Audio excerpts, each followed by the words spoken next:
Hola, buenas tardes a todos y a todas. Soy Juan Guillermo Poblete, kinesiólogo. Trabajo en la UPC neonatal del Hospital San José y también en el programa de ventilación domiciliaria no invasiva en adultos apnea. Hoy día nos corresponde ver la clase de ventilación alveolar e intercambio gaseoso y también la clase de transporte de gases y equilibrio ácido-base. Así que vamos a partir con la clase de ventilación alveolar. Bueno, nuestros resultados de aprendizaje son conocer la fisiología del sistema respiratorio involucrada en la ventilación alveolar e intercambio gaseoso. Vamos a analizar los mecanismos involucrados en la ventilación alveolar e intercambio gaseoso con un enfoque clínico. Vamos a conocer los factores que pueden afectar o interferir en intercambio gaseoso.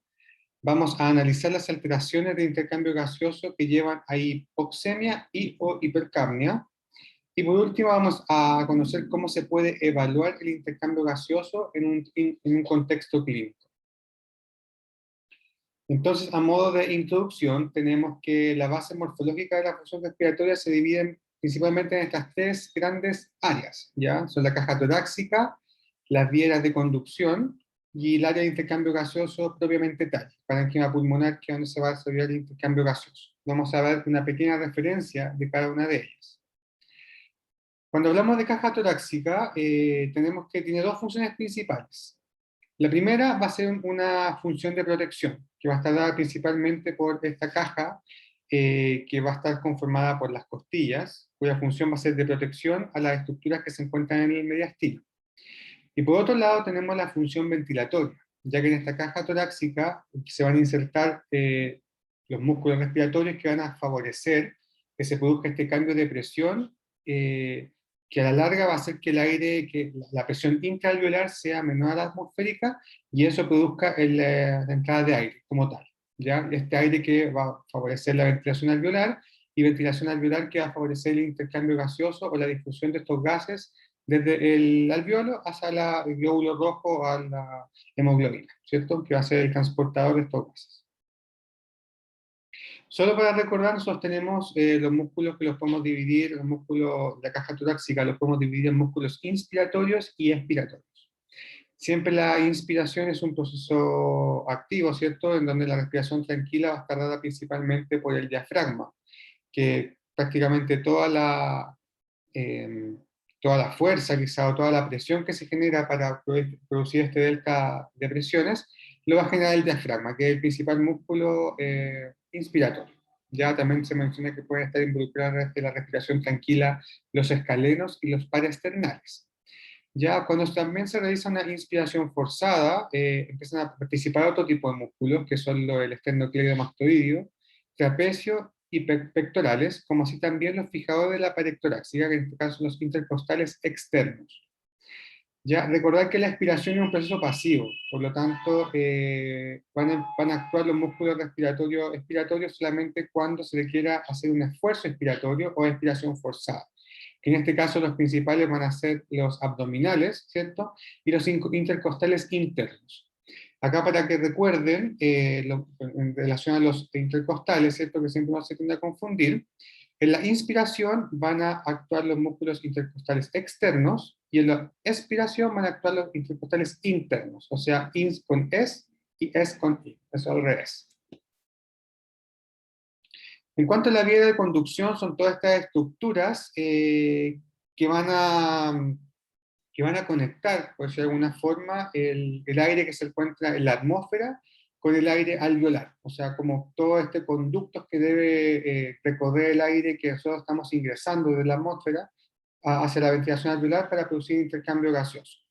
Estas estructuras son la nariz, la faringe, que las puse en color morado porque son estructuras comunes, ¿cierto? O sea, la vía superior. Y ya después, en la que está en rojo, son la vía de conducción del sistema respiratorio propiamente tal. Ya tenemos la laringe, la tráquea, los bronquios principales derecho e izquierdo, ¿cierto?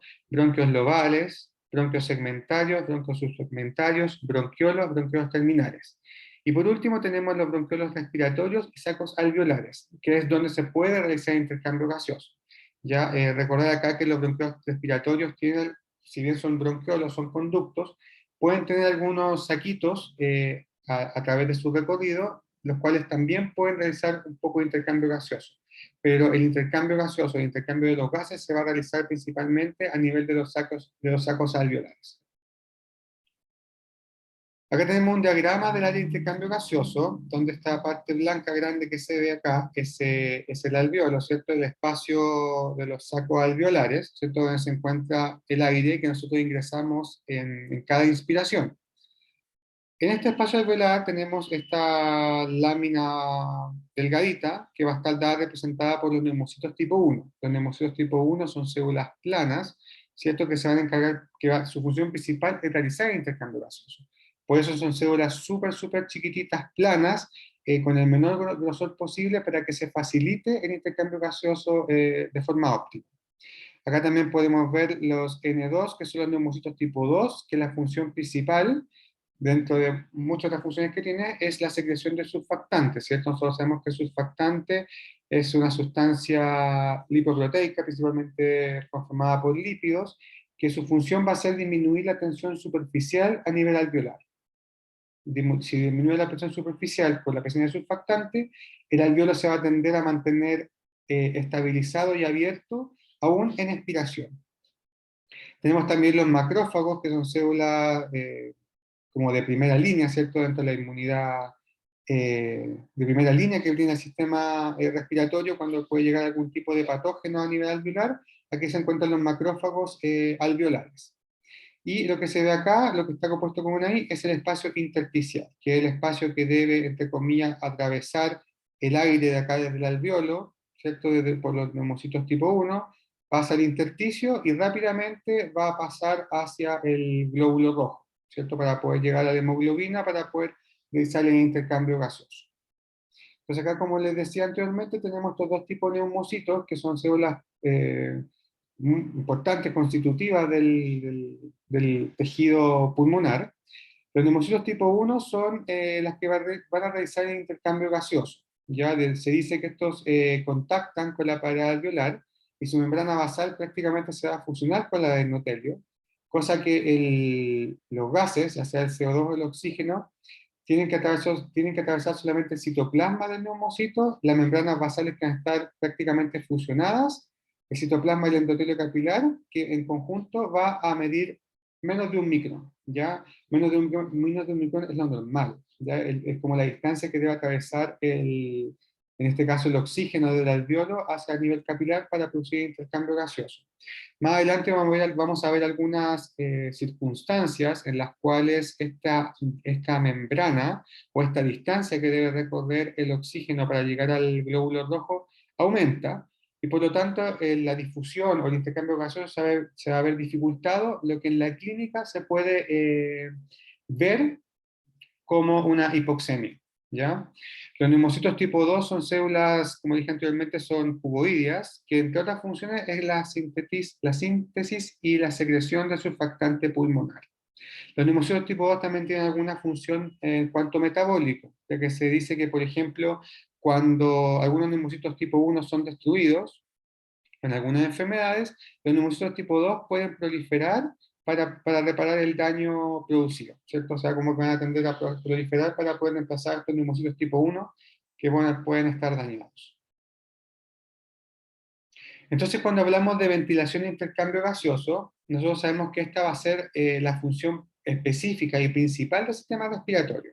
Mantener un intercambio gaseoso entre el aire alveolar y la sangre capilar, con lo que se va a asegurar un aporte arterial de oxígeno a los tejidos, ¿cierto? Para que puedan realizar el metabolismo y las funciones biológicas, ¿cierto? Y además se va a producir la remoción de CO2. O sea, se va a estar entregando oxígeno al cuerpo mediante la ventilación alveolar, y mediante la ventilación alveolar voy a estar sacando el CO2, que va a ser el desecho, entre comillas, metabólico de las funciones fisiológicas del cuerpo, ¿cierto? Y para poder producir una ventilación y un intercambio gaseoso adecuado se van a requerir tres etapas. Primero, es que el aire o que la ventilación mantenga en el alveolo las presiones parciales de los gases, ¿cierto? De oxígeno principalmente, en nivel óptimo para el intercambio gaseoso. O sea, lo principal es primero que el aire llegue a los alveolos. En segundo lugar, necesitamos que este aire que llega a los alveolos difunda, o sea, se produzca un intercambio gaseoso como tal de forma efectiva. Y por último, que la relación entre la ventilación y perfusión sea adecuada. O sea que si el pulmón está ventilando, ojalá esa parte del pulmón que está ventilando tenga asociado, ¿cierto?, una perfusión concordante con la ventilación. Cosa de que no se pierda, en este caso lo vamos a ver al último, la alteración en PQ, pero la idea es que acá si el aire llega, ojalá haya sangre que lo acompañe para producir el intercambio gaseoso. Entonces vamos a revisar cada una de estas etapas en las que el aire tiene que viajar, difundir y relacionarse con la perfusión para poder realizar un adecuado intercambio gaseoso. ¿Ya? Entonces vamos a revisar lo que es la ventilación alveolar, vamos a revisar lo que es el intercambio gaseoso y vamos a revisar lo que es la relación BQ. Ya de todos estos factores vamos a revisar cómo se producen y qué factores los pueden estar afectando. Bueno, primero que todo, cuando hablamos de ventilación alveolar, tenemos que tener en cuenta estos conceptos, ¿ya?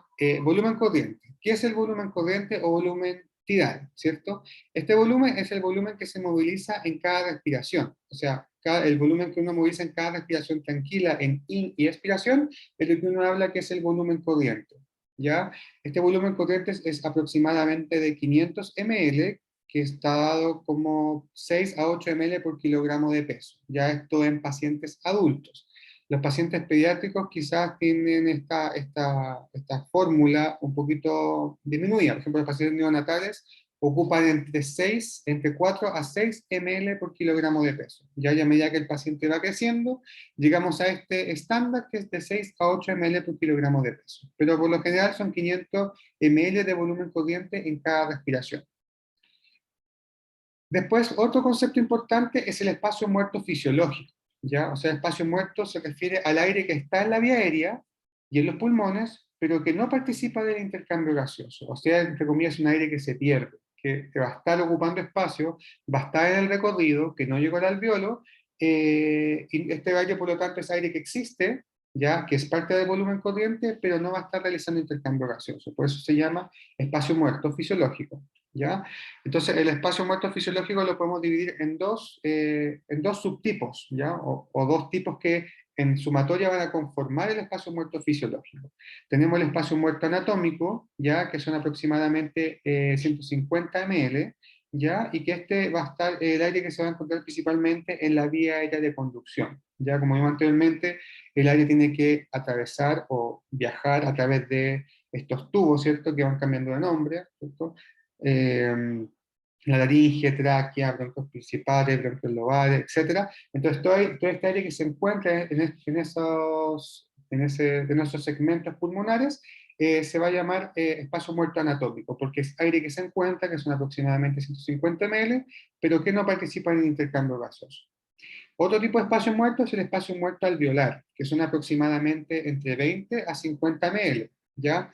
Y este espacio muerto alveolar se relaciona con alveolos que están ventilados, pero que la perfusión no la acompaña de igual forma a como la ventilación lo está haciendo. O sea, son alveolos que se encuentran bien ventilados quizás, pero con poca perfusión. Entonces, ese aire que se está perdiendo, entre comillas, es lo que se habla como el espacio muerto alveolar. Entonces, cuando sumamos el espacio muerto alveolar con el espacio muerto anatómico, nos encontramos con el espacio muerto fisiológico, que por convención es aproximadamente 1/3 del volumen corriente. Ya, o sea, solo estamos ingresando en cada respiración 500 ml, pero estamos gastando más o menos 150, 200 ml aproximadamente en ventilar espacio muerto, ya sea espacio muerto anatómico o alveolar. O sea, realmente lo que estamos ventilando son 300 ml en promedio, ¿ya? Entonces, lo importante acá siempre conocer que nosotros también hablamos de la ventilación minuto. Entonces, ¿cómo calculamos la ventilación minuto? Este es el producto entre el volumen corriente y la frecuencia respiratoria. ¿Ya? O sea, si multiplicamos, no sé, 12, que es más o menos el promedio de la frecuencia respiratoria de un paciente X, pues los 500 ml nos van a dar aproximadamente 6 litros, ¿cierto? Por 500, sí, son 6.000 ml, o sea, son 6 litros de aire de ventilación minuto, ¿ya? Y cuando hablamos de ventilación alveolar por minuto, tenemos que restar a este volumen corriente el espacio muerto fisiológico que hablamos anteriormente, y lo multiplicamos de igual forma por la frecuencia respiratoria.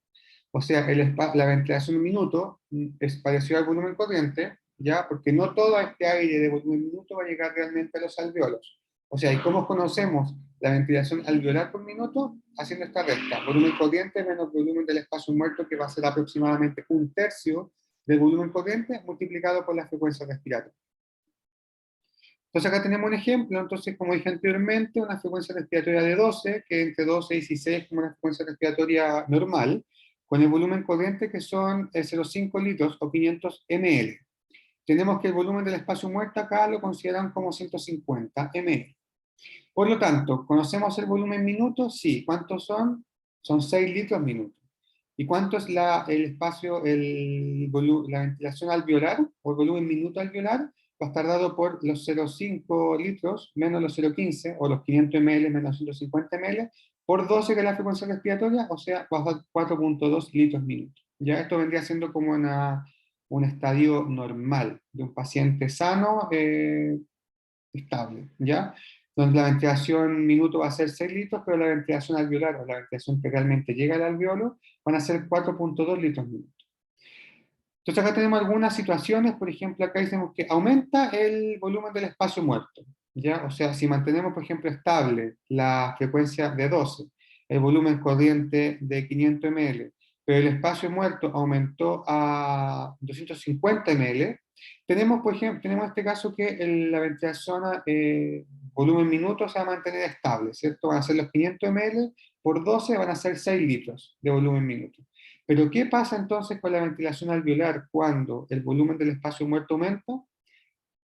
Va a pasar esto, que como el espacio muerto aumenta, va a haber mayor cantidad de aire en el espacio muerto, o sea, va a haber mayor cantidad de aire que no va a estar realizando intercambio gaseoso. Por lo tanto, ya a una simple vista, solamente pensando, uno tiende a saber que el volumen de la ventilación alveolar va a disminuir, el volumen minuto alveolar va a disminuir. Si lo vemos con la fórmula, tenemos que tenemos 0,5 o 500 ml menos los 250 ml, vamos a hacer 250 en total, por la frecuencia respiratoria, va a ser 3 litros minuto. O sea, prácticamente acá aumentamos el volumen minuto, o sea, el volumen del espacio muerto en 100 ml y la ventilación alveolar se redujo prácticamente a la mitad. ¿Ya? O sea, el mensaje acá es que si el espacio muerto aumenta, la ventilación minuto a nivel alveolar va a disminuir. ¿Qué tenemos en este caso, por ejemplo? Que tenemos que la frecuencia respiratoria va a estar en 20 y el volumen corriente va a estar en 0,3. Si calculamos esto como volumen minuto, tenemos que igual vamos a tener 6 litros minuto de oxígeno, de litros minuto en la ventilación minuto, ¿cierto? 6 litros. Ya, o sea, se va a mantener más o menos estable en 6 litros. Pero acá lo que se hizo es que como disminuyó el volumen corriente, se compensó con aumento de la frecuencia respiratoria para mantener el volumen minuto estable y adecuado.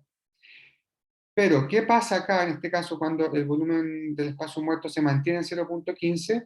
Pasa que si restamos al 0,3 o los 300 ml, los 150 ml del espacio muerto, y lo multiplicamos por 20, de igual forma la ventilación alveolar se va a ver mermada, ¿ya? Considerar acá entonces que de estos ejemplos se deduce que un mismo volumen minuto, ya que el volumen minuto neto, entre comillas, puede corresponder a diferentes ventilaciones alveolares y que el aumento de la frecuencia respiratoria sin el aumento del volumen corriente va a aumentar la ventilación del espacio muerto. ¿Ya? Por eso siempre que cuando uno quiere aumentar la ventilación alveolar o la ventilación minuto alveolar, es mejor mejorar el volumen corriente que la frecuencia respiratoria. Ya eso va a estar dado porque al aumentar la frecuencia respiratoria, indirectamente el volumen corriente va a disminuir, ¿cierto? Ya que no puedo, a menos que esté hiperventilando así de forma consciente. Pero si estoy aumentando la frecuencia respiratoria, el volumen corriente va a tender a disminuir y por lo tanto va a disminuir indirectamente por esta resta el volumen el volumen minuto a nivel alveolar. Por eso es que siempre es mejor, si uno quiere ventilar minuto, ventilación minuto alveolar quiere que aumente, mejor mejorar el volumen corriente más que la frecuencia respiratoria, ya que aumentar la frecuencia respiratoria tenemos el efecto negativo de que se va a ventilar más el espacio muerto.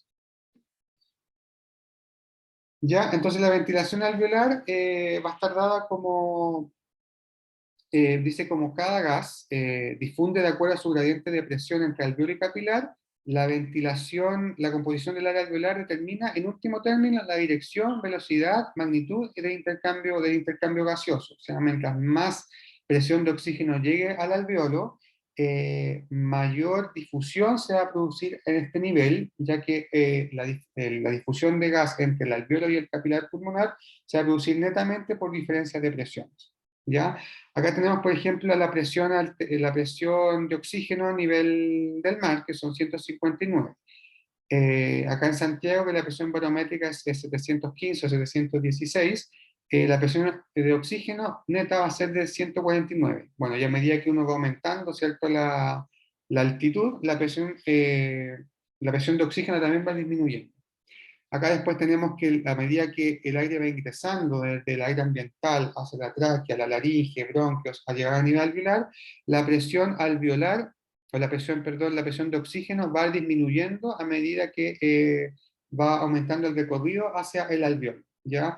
Y esto va a estar dado principalmente porque a nivel, por ejemplo, traqueal o a nivel alveolar, o a nivel de bronquiolos, va a haber una mezcla de aire que va a ser resultado entre el aire que está ingresando por la inspiración que está comenzando y una mezcla entre el aire que está saliendo, ¿cierto? Por eso es que también acá hay una mezcla o la presión de oxígeno va disminuyendo porque se empieza a mezclar con el aire exhalado, ¿ya? Llegando más o menos a que la presión alveolar de oxígeno va a ser más o menos de 90 milímetros de mercurio.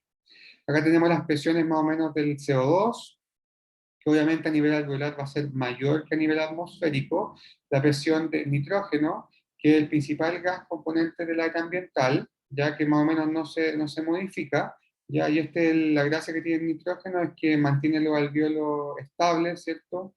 Mientras se produce intercambio gaseoso. Ya es un gas como no participa mucho en el intercambio gaseoso, pero va a mantener el alveolo abierto y extendido para que los otros gases, que en el CO2 y el oxígeno, puedan difundir sin que estos alveolos produzcan alguna deformación o colapsen, ¿cierto? Y aquí está la presión de agua. Entonces, cuando hablamos, primeramente, hablar de la presión alveolar de CO2, ¿ya? Entonces, primero se te intentó calcular, o sea, o conocer cómo podemos saber cuál es la presión alveolar de CO2, ¿ya? Para esto tenemos esta ecuación, en la cual tenemos que la ventilación o la presión alveolar de CO2 va a estar dada por K, que es un coeficiente, para expresar la presión de CO2 en milímetros de mercurio, ya que porque por lo general va a ser 0,865. Y se va a relacionar con la producción de CO2 en el organismo y la ventilación alveolar, ¿ya? La ventilación alveolar normal se define como aquella que es capaz de mantener la presión alveolar de CO2 dentro de límites normales. O sea, la ventilación alveolar va a ser adecuada cuando la presión alveolar de CO2 se mantenga entre 35 y 45. Entonces, la gracia acá es que el equilibrio de CO2 entre alveolo y sangre es tan rápido y completo, ya vamos a ver más adelante que el CO2 difunde súper rápido, ya es súper difusible y soluble.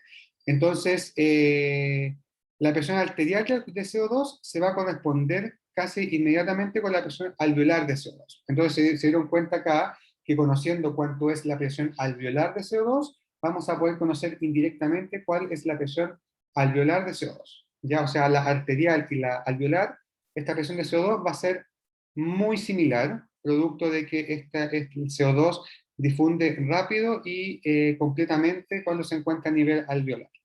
¿Ya? Entonces, el primer mensaje acá es que la presión alveolar de CO2 va a ser igual o casi la misma que la presión arterial de CO2. O sea, las presiones que hay entre el alveolo y el capilar pulmonar se equilibran tan rápido que la CO2 la podemos saber a través de los gases en sangre arterial.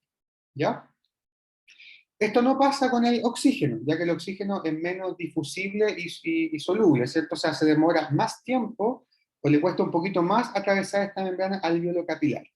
Por lo tanto, en este caso, la presión alveolar de CO2, perdón, la presión alveolar de oxígeno no va a ser igual a la presión arterial de oxígeno. O sea, la presión alveolar de oxígeno va a ser diferente a la presión arterial de oxígeno. ¿Ya?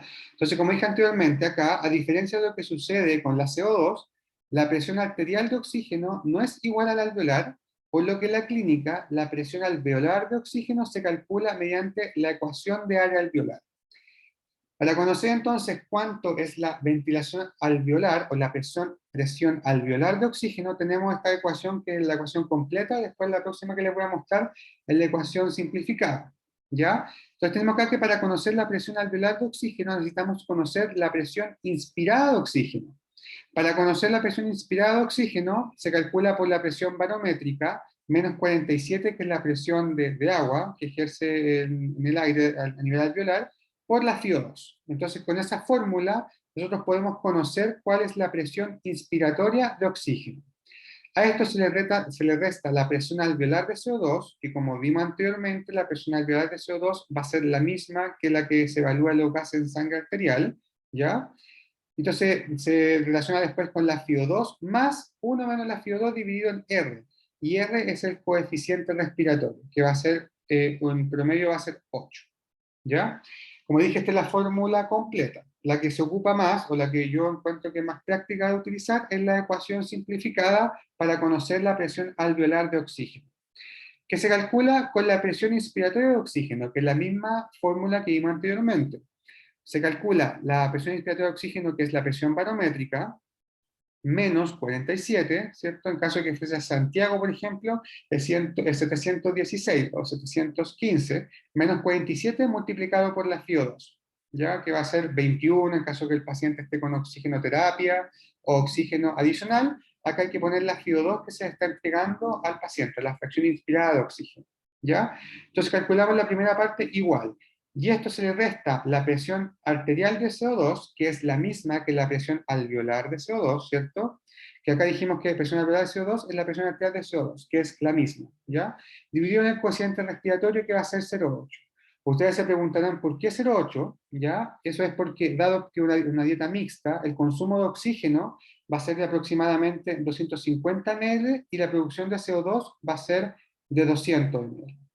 Entonces acá se divide 200 en 250, que más o menos va a dar el coeficiente respiratorio en relación a cuánto CO2 se está formando y cuánto oxígeno se está utilizando. Esto en relación al metabolismo, ¿ya? Entonces por eso que el coeficiente respiratorio va a ser 0,8. Acá tenemos un cuadrito entonces con la presión barométrica y presión inspirada de oxígeno a diferentes altitudes, ¿ya? Entonces tenemos, por ejemplo, que la presión barométrica 760, donde tiene una presión inspirada de oxígeno de más o menos 159. Esto es lo que estamos en Santiago, más o menos, 715, 716, ya que Santiago está a, 700, a 570 metros sobre el nivel del mar, ya está como en esta línea. Entonces acá tenemos que entonces la presión barométrica van a ser 715 cuando utilicemos la fórmula, ¿ya? Bueno, ya decía, a medida que la altitud aumenta, la presión barométrica también va disminuyendo y la presión inspiratoria de oxígeno también va disminuyendo, ya que el 760 es la presión que ejercen todos los gases, ¿cierto? Juntos, el oxígeno, el CO2, el nitrógeno, etc. Entonces, a medida que la presión barométrica va disminuyendo por el aumento de altitud, estas presiones van a ser menores en todos los gases, incluido el oxígeno. Entonces acá tenemos un ejemplo, por ejemplo, valga la redundancia, en el cual decimos, vamos a calcular la ventilación alveolar. Queremos saber cuál es la presión alveolar de oxígeno de este paciente. Entonces acá tenemos la fórmula, que la presión alveolar se calcula entonces como la presión inspiratoria de oxígeno menos la presión alveolar de CO2 o presión arterial de CO2 dividido en el coeficiente respiratorio. Entonces, si queremos conocer cuál es la ventilación alveolar de este paciente, tenemos un individuo normal respirando aire ambiental a nivel del mar. O sea, tenemos que, y la presión arterial de CO2 va a ser de 40 milímetros de mercurio. Este dato, la presión alveolar o la presión arterial de CO2, la pueden conocer en un examen que la nombré anteriormente, que es los gases en sangre arterial. ¿Ya? Entonces, desde ahí podemos sacar cuál es la presión arterial de CO2. Entonces, para poder conocer esta presión alveolar de oxígeno, lo primero que tenemos que hacer es calcular la presión inspiratoria de oxígeno. Entonces, la presión inspiratoria de oxígeno se calcula como la presión barométrica, ¿cierto? Que en este caso, como está a nivel del mar, son 760, menos 47 por la FiO2, que en este caso, como está respirando aire ambiental, es 21%. Eso nos da que la presión inspiratoria de oxígeno son 149,73. ¿Ya? Entonces, esta tenemos nuestra primera parte, que es la presión inspiratoria de oxígeno. O sea, lo que está diciendo acá, ¿cuál es la presión de oxígeno del aire que está ingresando al sistema, ¿cierto? Después sacamos la relación entre 40, que es la presión arterial de CO2, dividido en el coeficiente respiratorio, y eso posteriormente lo restamos con la presión inspiratoria de oxígeno que anteriormente calculamos. Y en este caso, este paciente respirando aire ambiental a nivel del mar, tenemos que su presión alveolar de oxígeno va a ser más o menos de 99 milímetros de mercurio. ¿Ya? Eso fue lo primero en cuanto a la ventilación alveolar. Ahora tenemos que el aire ingresa y llega al alveolo, o sea, se produjo la ventilación. Ahora vamos a analizar los factores que interfieren o afectan el intercambio gaseoso, ¿ya? O qué factores van a afectar de forma positiva o negativa el intercambio gaseoso, ¿ya? El intercambio gaseoso o hematosis va a estar dada por la ley de Fick, ¿ya? Que va a estar dada por esta fórmula. Tenemos que el volumen de gas que difunde a través de la membrana va a estar dada por la diferencia de presiones, o sea, diferencia de presiones que existe entre el aire alveolar, pensemos en el oxígeno. Vimos acá anteriormente que en un paciente, en un individuo normal, ¿cierto? Respirando aire ambiental a nivel del mar, su presión alveolar de oxígeno es 99. ¿Ya? Entonces la diferencia de presión se refiere a eso, la presión de oxígeno que existe en el alveolo y la presión de oxígeno que existe en el capilar pulmonar. Entonces, mientras más grande sea esta diferencia de presión, más fácil y más rápido se va a producir esta difusión de oxígeno, en este caso, desde el alveolo al capilar pulmonar. ¿Ya? Entonces va a depender en la primera instancia de diferencia de presión. Otro factor que altera esto o que va a afectar va a ser el área de intercambio. ¿Ya? Si ustedes piensan, mientras más área de intercambio gaseoso, más volumen de gas va a difundir a través de la membrana.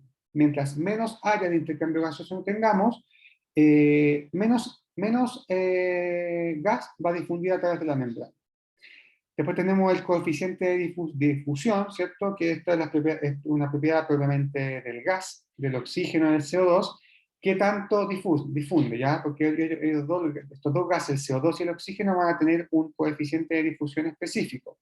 Y el otro factor que va a influir va a ser el relacionado con la solubilidad del gas en el agua de la membrana y el peso molecular del gas. O sea, un gas mientras más pese, porque acá está diciendo que esta relación va a ser inversamente proporcional, ¿cierto? Entonces, mientras menos pese, más fácil va a ser la difusión. Mientras más pese, menos va a difundir. Ya, entonces vamos a analizar todos estos factores de la ley de Fick, que es lo que me van a mí hablar del intercambio gaseoso o la difusión, y cómo se pueden ver afectados, ¿cierto? Primero que todo, el área de intercambio gaseoso. Dijimos que se relacionaba de forma directamente proporcional. Va a haber más intercambio gaseoso mientras más superficie de intercambio tengamos. ¿Ya? En condiciones normales, el pulmón contiene alrededor de 300 millones de alveolos, ¿ya? Y se dice que más o menos si uno abriera el pulmón y lo expandiera, ocuparía un área de 70 metros cuadrados, que es el área más o menos de una cancha de tenis. ¿Ya? O sea, imagínense cuántos alveolos o la cantidad de alveolos que tenemos en nuestro cuerpo realizando intercambio gaseoso por cada minuto, cada segundo, ¿cierto? Y el intercambio gaseoso más o menos va a ser 1 metro cuadrado por kilogramo de peso, así como si lo quieren ver en una forma estándar. ¿Ya? Entonces acá tenemos un diagrama en el cual tenemos el oxígeno, que lo que va a tender es ir hacia el capilar, ¿cierto? Por diferencia de presiones, y el CO2 por diferencia de presiones también. Como hay más CO2 a nivel de los capilares pulmonares o a nivel del glóbulo rojo o la hemoglobina, va a tender a ir al alveolo para que posteriormente sea expulsado en la expiración o las siguientes respiraciones, ¿cierto? Bueno, acá tenemos, por ejemplo, que el glóbulo rojo atraviesa, se mueve, ¿cierto? O sea, esto va a estar dado por el corazón es el que va latiendo y el que va dando, va moviendo la sangre a través de todo el sistema circulatorio, a través del cuerpo, ¿cierto? Entonces tenemos que esta sangre se va moviendo a través del capilar sanguíneo para realizar intercambio gaseoso. Se plantea o se sabe que el glóbulo rojo se demora 0,75 segundos en recorrer el capilar de forma completa. O sea, acá el capilar va a demorar menos de un segundo en recorrer todo el alveolo hasta ya salir para juntarse con todos los otros capilares pulmonares para después volver a través de las venas pulmonares a la aurícula izquierda, ¿cierto? Pero se dice que en el primer tercio, o sea, ya se demora prácticamente 0,2 segundos en realizar esta difusión de gases. O sea, el capilar o el glóbulo rojo, ¿cierto? Si bien tiene 0,75 segundos, en el primer tercio del tiempo ya está completamente saturado, por si de alguna forma, el oxígeno. O sea, el oxígeno ya difundió, el glóbulo rojo está llenito de oxígeno como para seguir su camino. Entonces, como que el último camino que lleva, o que el último tiempo de este recorrido, el glóbulo rojo solamente pasa, ya no va a realizar este intercambio gaseoso. Entonces, este tiempo restante, que queda como de superávit, mientras este glóbulo rojo pasa a través del alveolo sin realizar intercambio porque ya va lleno, se denomina reserva de difusión, ya que esto, como lo vamos a ver en el siguiente gráfico, va a cobrar importancia, por ejemplo, en patologías pulmonares o cuando uno realiza ejercicio, ya que cuando uno realiza ejercicio, por ejemplo, la sangre pasa más rápido, porque el corazón late más rápido, ¿cierto? Entonces, como pasa más rápido, el glóbulo rojo ya no alcanza en el primer tercio en saturarse de oxígeno, sino que ahí va a ocupar la reserva de difusión para poder alcanzar a completar su carga de oxígeno antes de salir de esta membrana alveolo-capilar. Entonces, por ejemplo, acá tenemos tres casos, paciente A, paciente B y paciente C. El paciente A es un paciente sano, el paciente B es un paciente con una patología respiratoria leve, y el paciente C es un paciente respiratorio crónico. Primero veámoslo en reposo. Nosotros dijimos que el tiempo de recorrido este glóbulo rojo por el capilar pulmonar es más o menos 0,75 segundos. Y nosotros dijimos entonces, aquí este es el tiempo en reposo. Entonces, hasta este momento, el glóbulo rojo está pasando por el capilar pulmonar. Entonces, el sujeto sano, dijimos, el glóbulo rojo comienza a pasar por el tránsito capilar, ¿cierto? Y a medida que avanza el tiempo, o avanza como la distancia, ¿cierto?, dentro del capilar pulmonar, se va saturando de oxígeno rápidamente hasta que ya llega a un plató. Prácticamente en los 0,2, 0,3 segundos, este glóbulo rojo ya está completamente llenito, por si de alguna forma, de oxígeno, para poder llevarlo después, este oxígeno, a la circulación sistémica. Y todo este tiempo que el capilar está plano ya, porque ya no se puede saturar más, es lo que hablamos anteriormente como la reserva de difusión. En el paciente B, es un paciente respiratorio crónico o patología respiratoria leve, ¿ya? O sea, el paciente no es como, por ejemplo, en el paciente sano, que en 0,3 segundos el paciente sano ya estaba en el plato, o sea, estaba llenito de oxígeno, saturando bien, ¿cierto? El paciente con una enfermedad respiratoria crónica, o crónica leve, o respiratorio leve, se demora un poquito más en poder lograr este plato, pero lo logra, ¿ya? Como este pulmón va a estar dañado, va a estar alterada su difusión, o va a estar alterada el área de intercambio, pensemos en un paciente EPOC, ¿ya? El paciente EPOC lo que se produce, como ustedes bien saben, es una destrucción progresiva, ¿cierto?, irreversible del parénquima pulmonar. Entonces, esta destrucción progresiva del parénquima pulmonar o de las membranas o de las paredes interalveolares en definitiva, van a reducir el área de intercambio, ya que hay parénquima pulmonar roto, ¿cierto? Lo que se genera, por ejemplo, un enfisema, que es la etapa más tardía o más crónica de los pacientes EPOC. Entonces, como los pacientes EPOC, por ejemplo, hay destrucción de este tejido pulmonar que va a realizar intercambio gaseoso, el capilar pulmonar, como hay menos área, se demora más tiempo en poder lograr esta saturación o esta captación adecuada de oxígeno. Pero lo logra. Entonces este paciente crónico, si bien a los 0,3 segundos que en un paciente sano ya estaba listo, acá todavía le falta, sigue recorriendo el capilar, hasta que ya logra salir del capilar completo de oxígeno, saturado de oxígeno en forma adecuada. ¿Ya?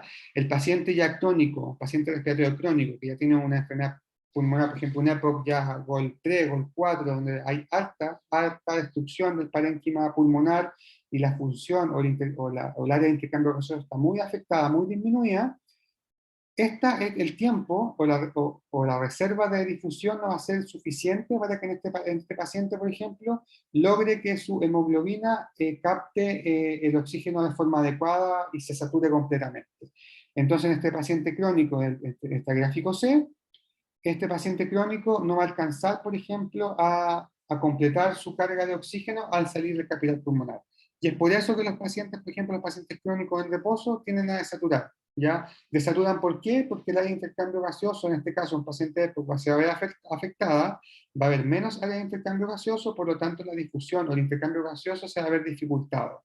Por lo tanto, el capilar pulmonar cuando sale, o el glóbulo rojo cuando sale del capilar pulmonar, no va a alcanzar a saturarse de forma adecuada de oxígeno. Y eso lo vemos nosotros en la clínica como desaturaciones o presión arterial de oxígeno disminuida. ¿Ya? Ahora, por otro lado, cuando hablamos de ejercicio, ya como la sangre pasa más rápido a través de los capilares pulmonares, ¿cierto? Porque el corazón late más rápido, más fuerte por efecto del ejercicio, tenemos, por ejemplo, que el tránsito por el capilar pulmonar el tiempo se va a ver disminuido. Por ejemplo, acá en este gráfico muestra que se va a demorar 0,3 segundos, o sea, de los 0,75 segundos, que era el tiempo que el glóbulo rojo recorría el capilar pulmonar en estado de reposo, ahora en estado de ejercicio, ¿cierto? Pasa más rápido, y el tiempo que el glóbulo rojo va a tener contacto con esta membrana, con la membrana alveolar, ¿cierto? Se va a ver disminuido. En el paciente sano, esto no va a tener mayor efecto, ya que, por ejemplo, si nosotros salimos a trotar, hacemos ejercicio, nos vamos a cansar, el corazón va a latir más rápido, ¿cierto? Pero no deberíamos desaturar. Pero ahí eso se va a ver beneficiado por el tiempo de reserva y difusión. Pero por eso es que los pacientes, acá es lo que les quiero explicar, que los pacientes respiratorios crónicos o los pacientes con patología respiratoria tienden a desaturar durante el ejercicio. Eso se debe a que como el glóbulo rojo tiene menor tiempo para pasar por este, por esta membrana alveolar, ¿cierto? Se llama 0,3 segundos, no alcanza a saturarse de oxígeno su hemoglobina y sale, entre comillas, desoxigenada. O sea, sale con una menor cantidad de oxígeno del que debiese salir en estado de reposo. Por eso que los pacientes cuando hacen ejercicio, sobre todo los pacientes respiratorios, tienden a desaturar. Por esto, por la alteración del intercambio gaseoso dado por la alteración del área o la superficie para el intercambio y porque el tiempo de reserva de la difusión no va a dar abasto en los pacientes respiratorios para poder lograr un adecuado intercambio gaseoso, ¿cierto? Bueno, cuando después hablamos del grosor de la membrana, que es otro factor, ¿cierto? Nosotros hablamos de las presiones, hablamos del área de intercambio, ahora vamos a hablar del grosor de la membrana. Entonces tenemos que el espesor de la membrana es aproximadamente, va a estar dada entre 0,5 y una micra, o sea, es muy, muy, muy pequeña, excepto en los pacientes prematuros extremos. Ya los pacientes prematuros extremos son aquellos que nacen menores a 32 semanas o pesan menos de 1.500 gramos, ¿cierto? Son pacientes muy, muy pequeños, en los cuales su pulmón también va a ser inmaduro, ¿ya? Y cuando hablamos de inmadurez pulmonar, también vamos a hablar de que ese pulmón, o sea, membrana alveolo capilar, no va a ser lo suficientemente delgada o no va a tener un grosor óptimo para facilitar que el oxígeno pase de forma fácil del alveolo al capilar pulmonar. ¿Ya? Por eso es que los pacientes prematuros extremos tienen problemas respiratorios y muchas veces requieren asistencia respiratoria, porque tienen un sistema pulmonar inmaduro en donde el grosor de la membrana va a estar aumentado, ya que cuando el bebé sigue desarrollándose hasta el nacimiento, la membrana alveolo-capilar tiene que ir disminuyendo, disminuyendo, disminuyendo hasta llegar hasta este grosor que es mínimo, ¿cierto? El mínimo necesario como para poder realizar intercambio gaseoso de forma óptima. ¿Ya? Entonces acá tenemos el recorrido que tiene que hacer el oxígeno para llegar al glóbulo rojo. ¿Ya? Primero debe atravesar el surfactante, que como dijimos anteriormente, esta película conformada principalmente de lípido que va a recubrir el alveolo, después tiene que atravesar la capa del líquido que recubre el alveolo, o sea, está el surfactante y además hay un líquido, ¿cierto? Con una humedad, entre comillas, tiene que pasar el epitelio alveolar, la membrana basal del alveolo, después tiene que pasar el intersticio pulmonar, que es esta zona como entre que no es alveolo y no es capilar, como lo que queda entre medio, ¿cierto? Que es casi inexistente en las áreas finas de la pared alveolar donde tiene lugar la difusión, ¿cierto? O sea, como muy, muy pequeña. Tiene que después pasar el endotelio capilar, el plasma del eritrocito, para llegar al eritrocito finalmente. Si se fijan, acá el oxígeno, para llegar al eritrocito del alveolo, tiene que atravesar varias barreras, pero que en conjunto son tan pequeñitas entre 0,5 o 1 micra, que no opone mayor existencia o mayores barreras para producir la difusión de gases, ¿cierto? Entonces, en condiciones normales, el grosor de la membrana prácticamente no constituye un obstáculo mesurable, pero en enfermedades que infiltran el intersticio pulmonar, se puede generar un obstáculo entre aire y sangre que demore lo suficiente la difusión del oxígeno para verse significativamente en el ejercicio. O si es muy grande y el paciente tiene una enfermedad pulmonar ya de base, puede ver en reposo. ¿Ya? Nosotros lo que vamos a ver acá es desaturación o a los gases de sangre arterial, una presión arterial de oxígeno disminuye. ¿Ya? Acá cuando hablamos de enfermedades que infiltran el intersticio son, por ejemplo, un EPA, ¿ya? Un edema pulmonar agudo, en donde, por ejemplo, si es un EPA cardiogénico, pues, puede ser de alguna forma, como hay aumento de la presión hidrostática a nivel de capilar pulmonar, ¿cierto? Este aumento de la presión hidrostática va a hacer que se extravase el líquido hacia el intersticio pulmonar. O sea, se va a estar escapando, por ejemplo, el líquido de la circulación pulmonar al intersticio. Y como va a haber agua ahora en el intersticio pulmonar, se va a producir como una barrera extra que el oxígeno tiene que atravesar para poder llegar al eritrocito. Por eso es que en enfermedades tales como el EPA, el edema pulmonar agudo, ustedes van a ver que el paciente tiende a desaturar fácil o la oxigenación es lo que más va a estar comprometida en este tipo de pacientes. ¿Ya? Puede ser, por ejemplo, un paciente, otros factores que aumenten el grosor de la membrana, por ejemplo, un paciente con fibrosis pulmonar, ¿ya? En donde el tejido va a ser fibrótico, va a ser más duro, va a ser más grueso, lo que también va a aumentar, entre comillas, el grosor de la membrana alveolar. Si, por ejemplo, una patología exudativa, por ejemplo, una neumonía, ¿cierto? Una patología inflamatoria del parénquima pulmonar que puede producir ciertos grados variables de relleno alveolar. Entonces, dentro del alveolo, además de haber surfactante y este líquido que recubre el alveolo, también puede haber un tipo de exudado, ¿cierto? Entonces, también va a haber una barrera extra que el oxígeno debe pasar para poder llegar al eritrocito y producir un intercambio gaseoso. O sea, cualquier factor que pueda aumentar esta distancia, ya sea dentro del alveolo, en el intersticio o a nivel capilar, va a condicionar que haya una alteración de intercambio gaseoso, en este caso por el grosor de la membrana. Ahora, la diferencia de las presiones parciales de los gases. Entonces, como dijimos anteriormente y como calculamos, la presión alveolar de oxígeno es aproximadamente 90 en Santiago. Ya nosotros vimos que a nivel del mar era aproximadamente 99. Y que la presión venosa de oxígeno en la sangre es de 40. Por lo tanto, acá vamos a tener una diferencia de presiones de más o menos de 50 milímetros de mercurio, lo que hace o que permite que el oxígeno difunda rápidamente desde el alveolo al capilar. ¿Ya? Esto es física solamente, en donde hay un lugar con más presión que el alveolo hacia el capilar pulmonar, entonces el gas, en este caso es el oxígeno, tiende a difundir del lugar de mayor presión a menor presión. Entonces, esta diferencia de presiones parciales de los gases es lo que va a favorecer que el oxígeno se mueva hacia el capilar pulmonar. ¿Ya? Nosotros, otra cosa aparte de esto, por ejemplo, cuando usamos oxigenoterapia, cuando al paciente se le entrega oxígeno adicional, estamos influyendo directamente en la difusión, el intercambio gaseoso mediante este mecanismo. Estamos influyendo en la diferencia de presiones parciales de los gases. Por ejemplo, si el paciente esté aquí, seguramente esta presión alveolar de oxígeno es a una FIO2 ambiental. Pero si hiciéramos el cálculo y el paciente está recibiendo FIO de 30%, por ejemplo, esta presión alveolar de oxígeno va a ser mayor, digamos 110 o 100. Entonces la diferencia de presión va a aumentar, ¿cierto? Va a tender a ser 60, 70.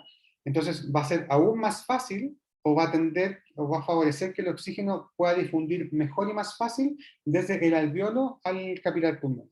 ¿Ya? Entonces, cuando hablamos de oxigenoterapia, vamos a por qué funciona la oxigenoterapia, o por qué cuando entregamos oxígeno al paciente, el paciente tiene una mejor presión arterial de oxígeno o satura mejor, va a estar dado por esto, porque va a aumentar la diferencia de presiones parciales de los gases. ¿Ya? Por otra parte, el CO2, o la presión alveolar de CO2, es de 40 milímetros de mercurio. ¿Ya? Y la sangre venosa tiene aproximadamente 46 milímetros de mercurio. Ya tienen una diferencia, un gradiente de difusión de 6 milímetros de mercurio. Pero dada la alta difusibilidad del CO2, esta diferencia es suficiente para que el exceso de CO2 a nivel de la circulación venosa difunda rápida y totalmente al nivel alveolar para que sea exhalada. Ya, o sea, el CO2 acá está, aunque sean diferencias pequeñas entre el aire, en este caso en lo que se encuentra en el nivel capilar hacia el alveolar, esto va a ser suficiente para que el CO2 difunda rápida y completamente, dado su alta difusibilidad. Es una propiedad propia, una característica propia innata del CO2, que es así, ¿no? Ya no se va a poder modificar. Y el otro factor que es relacionado con la ley de Fick es lo que se relacionaba con la solubilidad y el peso molecular, ¿ya? La tasa de transferencia o difusión va a ser proporcional a la constante de difusión, ¿ya? Y esta constante de difusión va a estar directamente relacionada con la solubilidad, o sea, se va a difundir mientras más soluble sea el gas, ¿cierto? O sea, acá hablamos que la difusibilidad del CO2 es altísima.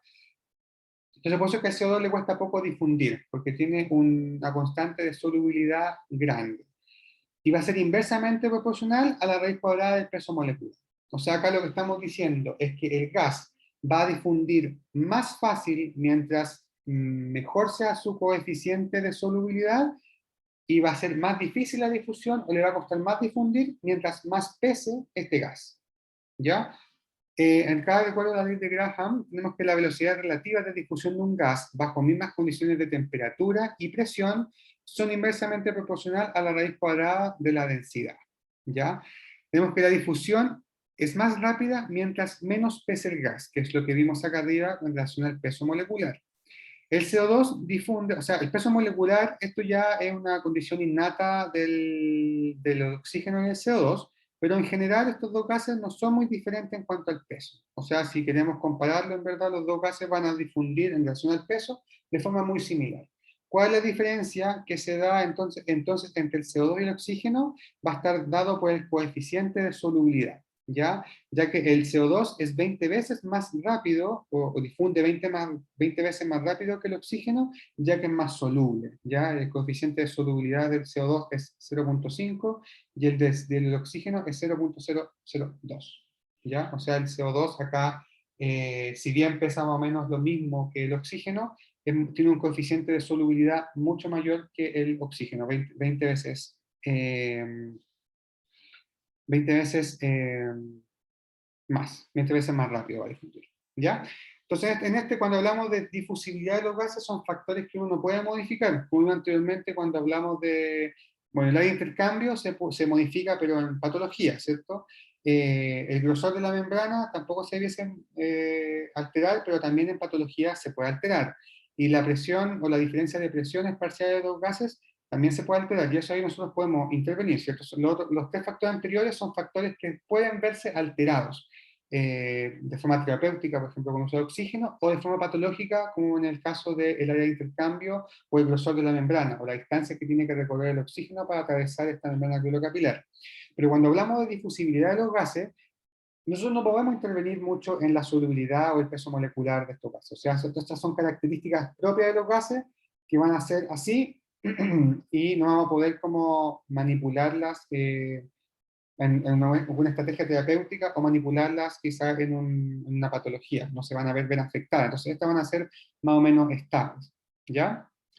Entonces, como resumen, cuando hablamos de intercambio gaseoso, tenemos entonces que los factores que lo van a afectar van a ser el delta de presión del gas, ¿cierto? La diferencia de presiones parciales del gas, por ejemplo, entre el alveolo y el capilar, el coeficiente de solubilidad y el área de intercambio gaseoso. Y estas van a estar relacionadas directamente proporcional. O sea, va a haber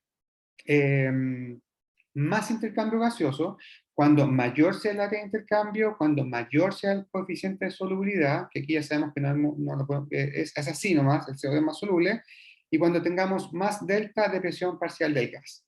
Y por otro lado, es inversamente proporcional al peso molecular del gas, que ya lo vimos que el CO2 y el oxígeno más o menos tienen el mismo peso, y inversamente proporcional a la distancia para la difusión o grosor de la membrana alveolo-capilar. ¿Ya? O sea, acá yo creo que recordar que los factores que van a intervenir el intercambio gaseoso o que van a inferir o van a afectar el intercambio gaseoso van a estar dados por los deltas de presión, área de intercambio y el grosor de la membrana alveolo-capilar. Entonces algunos van a ser inversamente proporcionales y otros van a ser directamente proporcionales.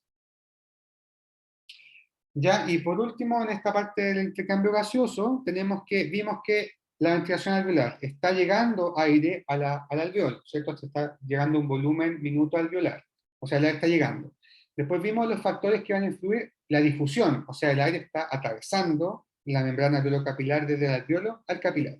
Ahora, es necesario también, aparte de todo lo que vimos anteriormente, que se produzca una adecuada relación entre la ventilación y la perfusión, ya que tengo que tener ventilando y de la misma forma al otro lado tenemos que tener una adecuada perfusión. Cosa de que si ventilo puedo difundir a los glóbulos rojos que se encuentran en la sangre de los capilares pulmonares. ¿Ya? Entonces, aun cuando la ventilación y la difusión sean normales, es importante que en el intercambio gaseoso no puede llevarse a cabo de manera eficiente si no existe un adecuado contacto y una determinada proporcionalidad entre la ventilación y la perfusión de los alvéolos. ¿Ya? Y esta es lo que se denomina la característica, la ventilación BQ, que ustedes lo van a ver. En varias patologías siempre van a decir que se altera la relación BQ. Entonces acá tenemos, por ejemplo, la perfusión y la ventilación. Cuando hablamos de la perfusión, por un lado, tenemos que la perfusión a nivel pulmonar no va a ser homogénea a través de todo el pulmón, ya que la sangre se va a ver afectada por la gravedad. Entonces, por lo tanto, van a haber zonas donde va a haber más perfusión y zonas donde va a haber menos perfusión, ¿ya? Entonces, como dije anteriormente, como la sangre es un fluido que va a estar afectado por la gravedad, tenemos zonas como las basales, en las cuales la perfusión va a ser mayor, por ejemplo, que los ápices. O sea, la perfusión siempre va a haber más sangre en las bases pulmonares y menos sangre en los ápices pulmonares. Esta es como cómo se distribuye la sangre a nivel pulmonar. ¿Ya? Esto obviamente estoy en un paciente que está en supino, o sea, perdón, que está en sedente o bípedo, ¿ya?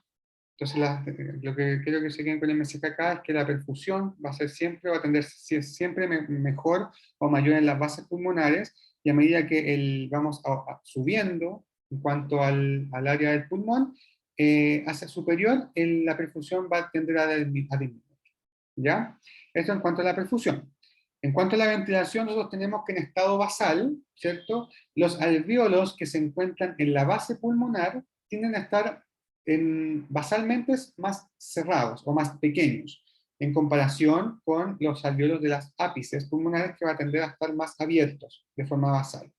¿Ya? Esta diferencia va a estar dada principalmente por la presión pleural, la presión pleural negativa que se genera a través de todo el pulmón, ¿ya?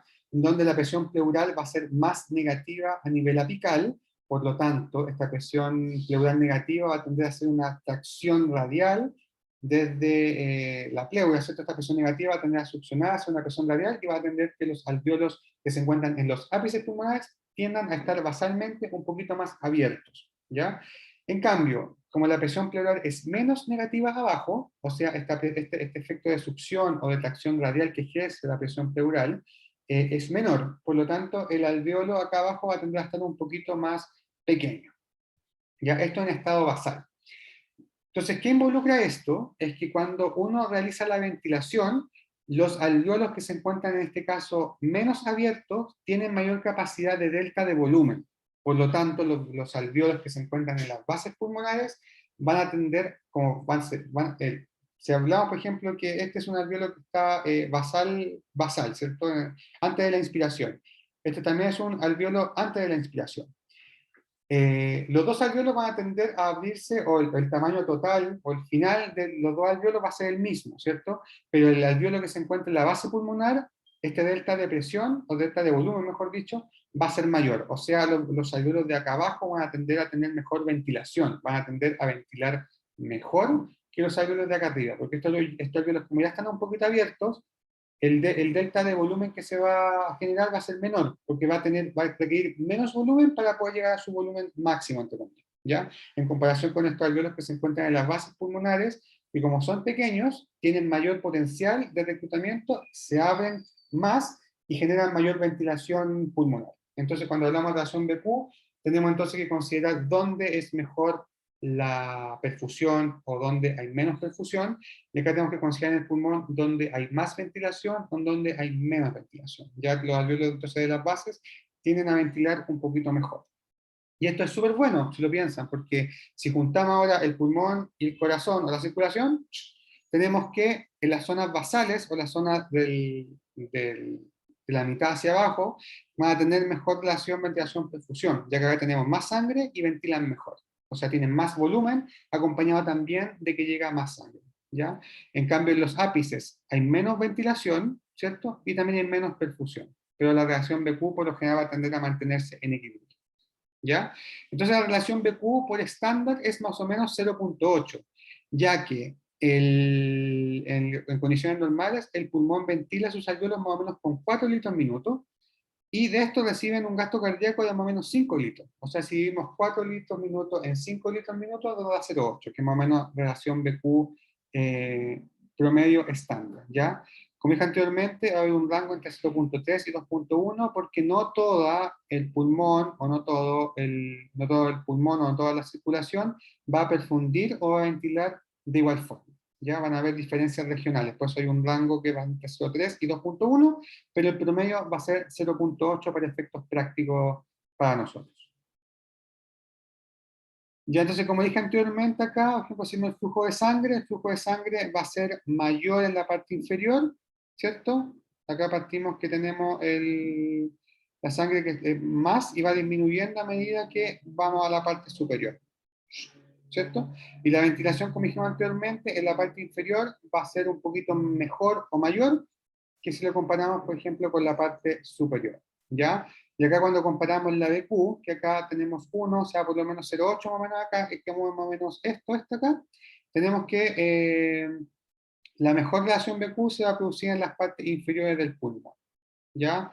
Y aquí ya cuando a medida que vamos subiendo, la relación BQ ya como que se dispara más o menos a 3, así como vi anteriormente el rango de 2 punto algo, 3 se produce en la parte superior del pulmón, y cuando disminuye mucho en las partes inferiores, ya que va a tender a tener mucha perfusión y poca ventilación, ¿ya? Entonces, cuando hablamos de la relación ventilación-perfusión, se pueden producir algún tipo de alteraciones o alteraciones en la BQ. ¿Ya? Esto ustedes lo van a ver en casi todas las patologías, que siempre hay algún tipo de alteración BQ cuando hay neumonía, broncoespasmo, edema pulmonar, no sé, como puede haber varios casos en los que puede haber algún tipo de alteración BQ. ¿Ya? Entonces, primero tenemos alteración BQ alta. ¿Ya? O sea, tenemos más ventilación y menos perfusión, o sea, aumento del espacio muerto, ya como puede estar dado acá. ¿Ya? Entonces, como que llega aire, ¿cierto? Acá, por ejemplo, aquí como hay un trombo, por ejemplo, entonces hay ventilación, pero hay menos perfusión. Entonces, que eso se comporta como un espacio muerto, que como dijimos, espacio muerto es todo este volumen de aire que está en el sistema pulmonar, pero que no participa del intercambio gaseoso, ¿ya? Entonces puede haber una alteración BQ alta. Por el contrario, puede haber una alteración BQ baja, en la cual hay poca ventilación y alta perfusión. Aquí, para que no se compliquen, hagan cálculos, así como cuando quieren saber cuánto es alto y cuánto es bajo, reemplacen. Pues nosotros sabemos que la BQ es 4 en 5, que nos da 0,8. Entonces acá cuando es alta es porque aumentó mucho la ventilación, por ejemplo, no es 4, es 6, pero se mantienen los 5. Entonces la relación va a tender a aumentar, ¿ya? La BQ baja es el contrario, cuando disminuye la ventilación y la perfusión aumenta o se mantiene igual, o se mantiene estable. En este caso, por ejemplo, acá tenemos que hay una obstrucción de este bronquio, ¿cierto?, que lleva aire hasta este alveolo, por lo tanto, no va a haber ventilación y la perfusión se va a mantener igual, ¿cierto? Entonces ahí hablamos de una BQ baja. Y cuando hablamos de shunt, es como ya un caso extremo de BQ baja, en el cual prácticamente, mejor este caso en todo caso, el shunt es cuando no hay perfusión, o sea, no hay ventilación, perdón, así como cero, y hay perfusión. Entonces eso se denomina como un shunt, que son típicos estos shunts en las neumonias, porque por ejemplo en las neumonias se produce este relleno alveolar.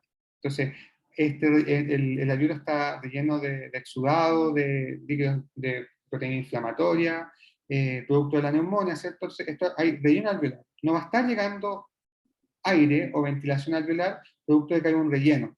Entonces, la sangre que pasa por este lado de la circulación pulmonar pasa por el alveolo, no hay intercambio gaseoso y se va tal cual como llegó. Entonces, en ese caso se habla de un chant, que es un tipo de BQ baja, es como ya la BQ baja más terrible, ¿ya? O la BQ baja eh, en su mayor expresión, ¿ya? Entonces acá tenemos alta BQ cuando hay alta ventilación, poca perfusión, baja BQ cuando hay poca ventilación y alta perfusión o perfusión normal, y el CHAN es prácticamente cuando no hay ventilación y se mantiene la perfusión, ya que esos son las principales alteraciones BQ, ¿ya? Entonces, como dijimos anteriormente, la reacción BQ alta. Entonces, cuando disminuye o se suprime la perfusión de un territorio alveolar ventilado, ya la situación es similar a la de las vías aéreas donde hay ventilación sin hematosis, constituyéndose un espacio muerto fisiológico. ¿En qué caso se puede dar esta alteración? Cuando hay disminución funcional anatómica del lecho capilar, ¿cierto? O hay un aumento del tamaño de los espacios aéreos. Ya, o sea, aquí en este caso aumentó la BQ porque aumentó la B o disminuyó la Q. Ya esas pueden ser las dos formas en las que la BQ se puede mantener alta. ¿Cómo puede aumentar la B? Aumento del tamaño de los espacios aéreos. Por ejemplo, en un caso de un paciente EPOC crónico, ya que puede generar bulas, ¿cierto? Las bulas son estas eh, como globos, que se puede decir, o burbujas grandes que se forman dentro del pulmón, producto de la ruptura de las paredes interalveolares. Nosotros tenemos, por ejemplo, un alveolo y este otro alveolo, ¿cierto? Entonces, cuando hay un EPOC, tenemos la pared interalveolar acá en medio, ¿cierto? Pero cuando hay un EPOC, puede que las paredes interalveolares se rompan y se genere esto, que es como un hoyo. Entonces, si juntamos otra bula, otro alveolo roto acá, se genera una bula, que es como un globito. Entonces, acá en este caso tenemos mucha ventilación, mucho aire, y la perfusión de este gran globo va a seguir siendo alrededor nomás, porque en las paredes interalveolares se pierde parénquima pulmonar, pero también se pierde capilares pulmonares. ¿Ya? Entonces, en ese caso, la BQ va a ser alta y la circulación se mantiene normal, pero va a dar como una BQ alta. O disminución de la funcional anatómica del lecho capilar. Entonces, cuando hay alteración BQ alta, por aumento de la B o disminución de la Q. Ya este trastorno, el trastorno leve o moderado, carece en general de traducción en los gases, ya que la otra zona del pulmón tienden a compensar, ¿ya?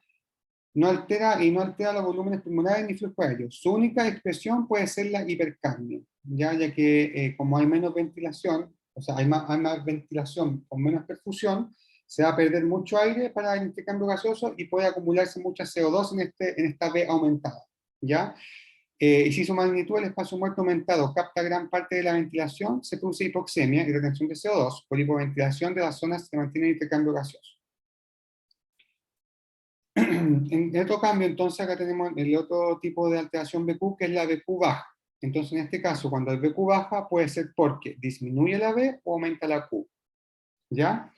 Entonces dice, el exceso de perfusión significa que la sangre no tiene contacto con suficiente cantidad de aire, por lo que se mantiene el carácter venoso. ¿Ya? Las causas de esto pueden ser aumentos regionales de la resistencia de la vía aérea, o sea, está llegando poco aire, ¿cierto? Poca ventilación, producto de aumento de la resistencia de la vía aérea, que puede ser por obstrucción bronquial, ¿cierto? La obstrucción bronquial puede ser por secreciones, por edema, por inflamación, por acumulación de secreciones, por broncoespasmo, etc. Entonces, eso va a generar que, en definitiva, llegue poca ventilación y la B baje y la Q se puede mantener estable. Por lo tanto, esta relación va a tender a la baja, va a ser una relación BQ baja. Puede haber aumentos regionales de la perfusión. Entonces, como dijimos anteriormente, la B puede bajar o la Q puede aumentar. ¿Ya? Este aumento de perfusión que no se acompañe de un ajuste suficiente de la ventilación. Puede haber una disminución local o general de la distensibilidad con aumento de la resistencia friccional de los tejidos, muy parecido al punto 1 que aumenta de la resistencia de la vía aérea, o limitaciones regionales de la movilidad torácica. O sea, cualquier condición que produzca que disminuya la ventilación, manteniendo la Q o aumentando la Q, va a dar una alteración de BQ baja. ¿Ya? Acá tenemos que los trastornos BQ bajos, ¿cierto? O sea, cuando hay poca ventilación y perfusión adecuada, son la causa más frecuente de hipoxemia, ¿ya? O sea, esto va a estar dado principalmente porque como hay poca ventilación, va a haber poco intercambio gaseoso a nivel de oxígeno. Ya vimos que el oxígeno, como le cuesta más difundir Si hay menos ventilación, va a haber menos oxígeno disponible para la difusión, ¿ya? Entonces, los trastornos de PQ bajos son la causa más frecuente de hipoxemia, con efectos muy variados por la multiplicidad y variabilidad de las alteraciones y diferencias en el área capaces de hiperventilar. O sea, como que en algunos casos no se alcanza a compensar. Si las áreas alteradas son muy extensas y quedan pocas áreas capaces de ventilar, la situación equivale a una hipoventilación alveolar y además se agrega hipercapnia. Ya que solamente la hipercapnia, para que lo recordemos, hipercapnia solamente se va a dar cuando hay hipoventilación alveolar. ¿Ya? Este gráfico lo que demuestra acá es que, por ejemplo, acá tenemos una relación BQ normal. Entonces acá llega, por ejemplo, la presión de oxígeno en 102, acá viene la presión de oxígeno en 40, se realiza el intercambio gaseoso, y este alveolito y este capilar llevan su aporte, quizás, por decirlo de alguna forma, su aporte a la circulación, una presión arterial de oxígeno de 102, ¿cierto? Y una presión de CO2 de 30.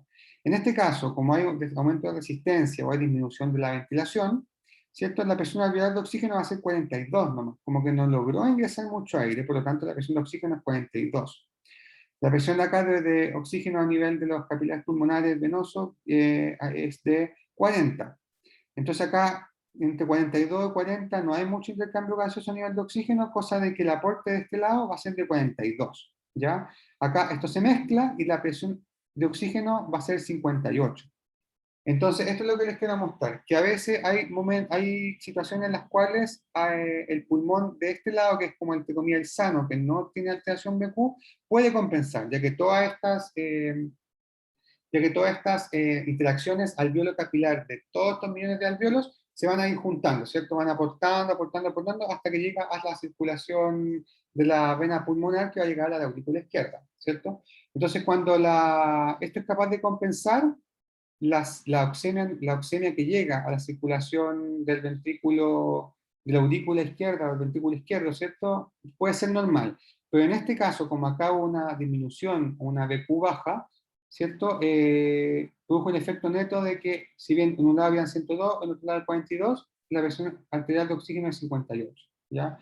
Como digo, puede haber algunos casos que se puede compensar, algunos casos no, pero esto de la relación BQ baja, por eso es la causa más frecuente o es muy probable que ustedes se encuentren con hipoxemia, ¿ya? O sea, si el paciente, por ejemplo, mejoró quizá con el oxígeno, después de esto podemos quizá suponer que era una alteración BQ baja. Y como dije al principio, el cortocircuito del Chant es como el extremo ya, como lo más... el efecto ya más grande, el que se puede ver en cuanto a una relación BQ baja. Pero en este caso no hay ventilación, pero sí perfusión. O sea, la perfusión de las áreas no ventiladas significa que la sangre arterializada en el resto del pulmón se agrega a la sangre conservando totalmente su carácter venoso.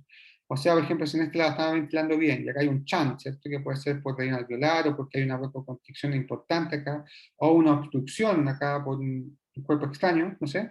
Acá no va a haber ventilación, por lo tanto la sangre venosa va a pasar sin ventilar y se va a agregar acá a la sangre que está oxigenada. Entonces este efecto es mucho más potente en la oxigenación, ya que sí o sí va a hacer que las áreas o los alveolos que ventilaron bien disminuyan su presión arterial de oxígeno.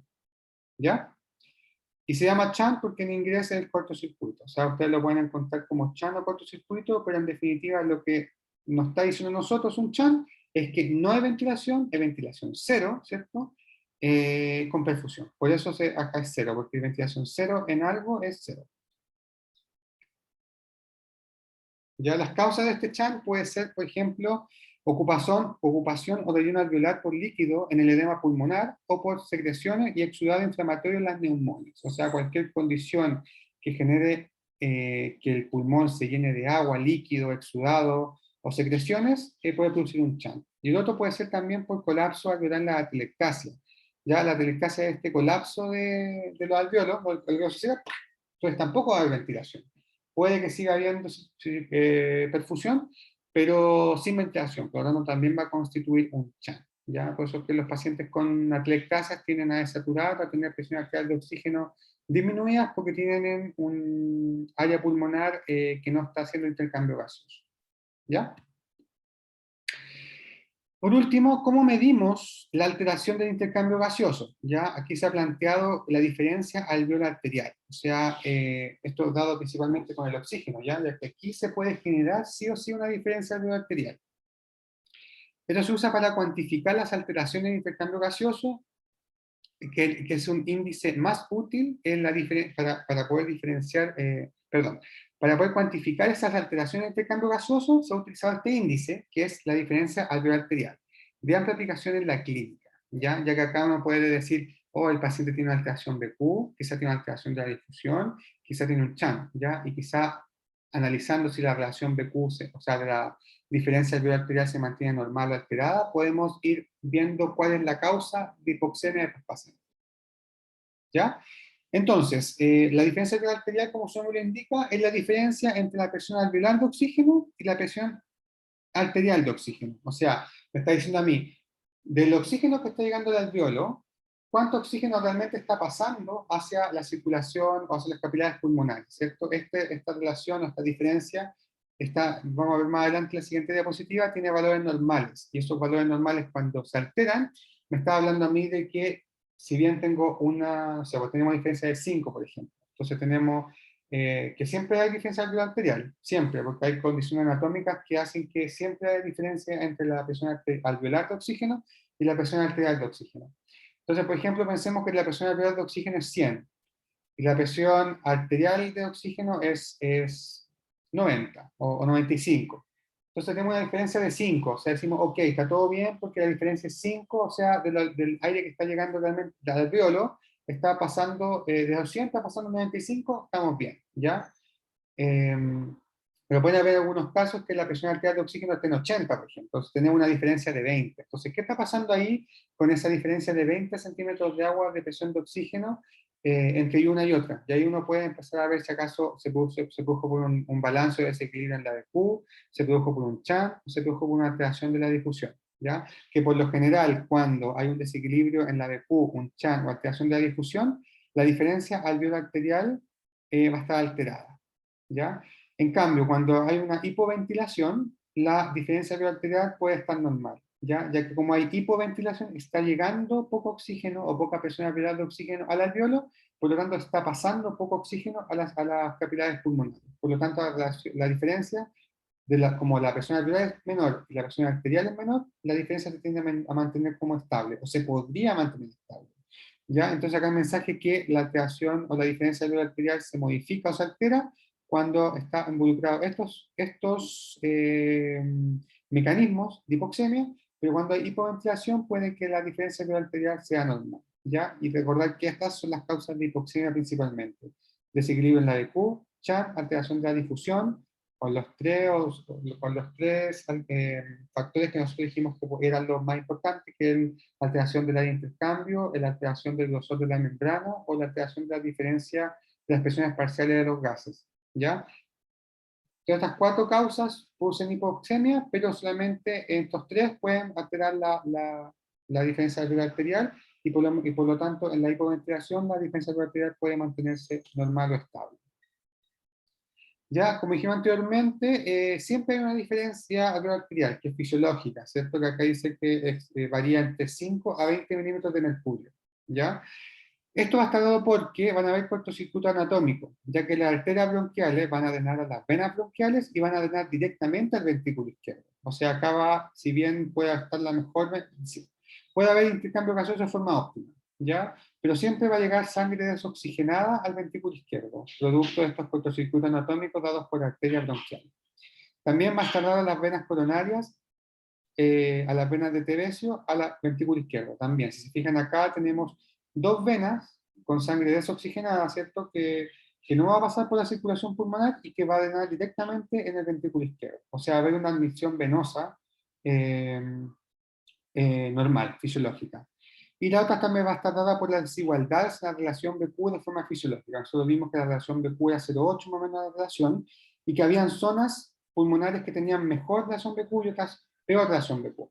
Entonces, estos tres factores que son los principales van a hacer que siempre exista una diferencia alveolar arterial de oxígeno. ¿Ya? Entonces, ¿cómo calculamos la diferencia alveolar arterial de oxígeno? ¿O cuál es la diferencia, la, la diferencia de arterial de oxígeno teórica normal, nosotros la vamos a calcular con la fórmula de Magengar, ¿ya? Que nos habla que el teórico va a ser de 2,5 más 0,102, o sea, 0,21 por la edad en años, ¿ya? Entonces ahí ustedes pueden calcular, por ejemplo, cuál es su diferencia arterial de oxígeno normal, o cuál es la diferencia arterial de oxígeno esperada para un paciente, ¿ya? Entonces, usando esta fórmula, se puede calcular. Entonces, dijimos que la diferencia arterial de oxígeno va a ser la presión alveolar de oxígeno y la presión arterial de oxígeno. Nosotros, por ejemplo, podemos conocer la presión arterial de oxígeno en gas en sangre arterial. Puede ser, nosotros siempre esperamos que sea 85, 80 hacia arriba, ¿cierto? Para que sea como adecuado. Pero ¿cómo podemos conocer, por ejemplo, cuál debería ser mi presión arterial de oxígeno? Se hace despejando estas incógnitas. Calculamos la diferencia arterial de oxígeno mediante la fórmula, ¿cierto? 2,5 más el 0,21 por la edad, y vamos a tener la diferencia. La presión alveolar la aprendimos a calcular también, con la fórmula de ventilación, la presión alveolar de oxígeno la aprendimos a calcular al principio, ¿cierto? Que era la presión inspiratoria de oxígeno menos la presión arterial de CO2 dividido en el coeficiente respiratorio, ¿cierto? Y ahí nosotros podemos saber cuánto debiese ser la presión arterial de oxígeno de un paciente. ¿Ya? O sea, nosotros podemos tener el gas arterial, el examen, ¿cierto? Y decir, oh, el paciente tiene 70, pero según esto el paciente debiese tener 80. Entonces ahí uno entra a preguntar, ¿por qué el paciente debiese tener 80 y tiene 70? Y ahí uno empieza a preguntarse, ¿hay alteración de la difusión? ¿Hay alteración de Q? ¿Hay un CHAN? ¿Hay hipoventilación? Y esa es como la vuelta que hay que darle cuando uno hace estos cálculos y este razonamiento. ¿Ya? Entonces ahí nosotros podemos, mediante sacando la presión arterial de oxígeno y la diferencia arterial de oxígeno, podemos indirectamente calcular cuánto es la presión arterial de oxígeno, la que se ve en los gases en sangre arterial, de un paciente. Ya se han planteado fórmulas, que es 91 menos la edad dividido en 3, pero yo creo que la mejor fórmula, siguiendo la misma línea, sería calcularlo de esta forma.